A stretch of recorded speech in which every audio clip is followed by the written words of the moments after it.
నమస్తే, welcome to పొలిటిన్ health. ప్రస్తుత కాలంలో వయసుతో సంబంధం లేకుండా చాలా మందిని భయపెడుతున్న సమస్య గుండెపోటు. ఇలాంటి ప్రమాదకరమైన గుండెపోటును మనం ముందుగానే మన శరీరం కొన్ని హెచ్చరికల ద్వారా పసిగట్టవచ్చు. వాటిని సరైన సమయంలో గుర్తిస్తే అమూల్యమైన ప్రాణాన్ని కాపాడుకోవచ్చు.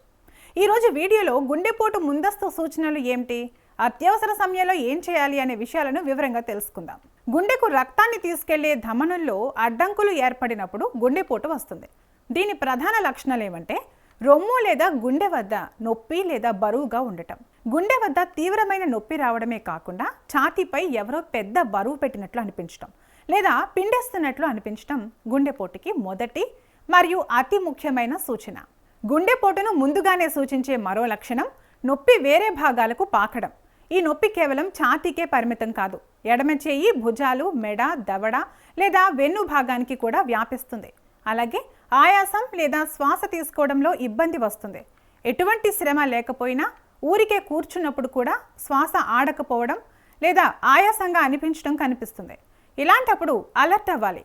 గుండెపోటును సూచించే మరో లక్షణం అధికంగా చెమటలు పట్టడం. ఏసీ గదిలో ఉన్నా లేదా చల్లటి వాతావరణంలో ఉన్నా సడన్గా చల్లటి చెమటలు పట్టడం కనిపిస్తుంది. అలాగే అకస్మాత్తుగా మైకం రావడం, కళ్ళు తిరగడం లేదా కడుపులో వికారంగా ఉండి వాంతులు వచ్చినట్లు అనిపించడం. చాలామంది దీనిని సాధారణ అసిడిటీ అనుకుని పొరపడతారు. కాబట్టి ఈ లక్షణాలు కనిపించిన వెంటనే సమీపంలో ఉన్న డాక్టర్ను కలవడం తప్పనిసరి, లేదంటే ప్రాణాలు పోయే పరిస్థితి రావచ్చు. మగవారితో పోలిస్తే మహిళల్లో గుండెపోటు సూచనలు కొద్దిగా భిన్నంగా ఉంటాయి. తీవ్రమైన అలసట, వెన్ను నొప్పి లేదా దవడ నొప్పి, కడుపులో మంట వంటి లక్షణాలు మహిళల్లో ఎక్కువగా కనిపిస్తాయి.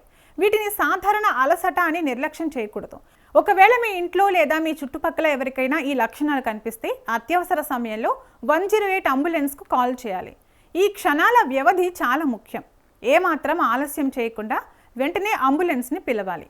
ఆందోళన తగ్గించుకుని బాధితుడిని ప్రశాంతంగా కూర్చోబెట్టాలి.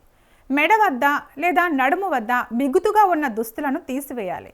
డాక్టర్ల సలహా మేరకు లేదా అందుబాటులో ఉంటే 300 mg ఆస్పిరిన్ ట్యాబ్లెట్ను నమలమని ఇవ్వడం వల్ల రక్తం గడ్డకట్టకుండా సహాయపడుతుంది. ఒకవేళ వ్యక్తి స్పృహ కోల్పోతే సిపిఆర్ తెలుసుంటే వెంటనే ఛాతీపై ఒత్తిడి ఇవ్వడం ప్రారంభించాలి. సమయానికి స్పందించడం, అవగాహన కలిగి ఉండటమే గుండెపోటు నుంచి ప్రాణాలను కాపాడే ఏకైక మార్గం. ఆరోగ్యకరమైన ఆహారం, రోజువారీ వ్యాయామం, మానసిక ఒత్తిడి లేకపోవడం ఇవి గుండెను ఆరోగ్యంగా ఉంచుతాయి. ఈ సమాచారం మీకు నచ్చితే వెంటనే లైక్ చేయండి, కామెంట్ చేయండి, మీ ఫ్రెండ్స్ అండ్ ఫ్యామిలీకి షేర్ చేయండి. మరిన్ని హెల్త్ టిప్స్ కోసం మన ఛానల్ను సబ్స్క్రైబ్ చేసుకోండి. Stay healthy, be happy.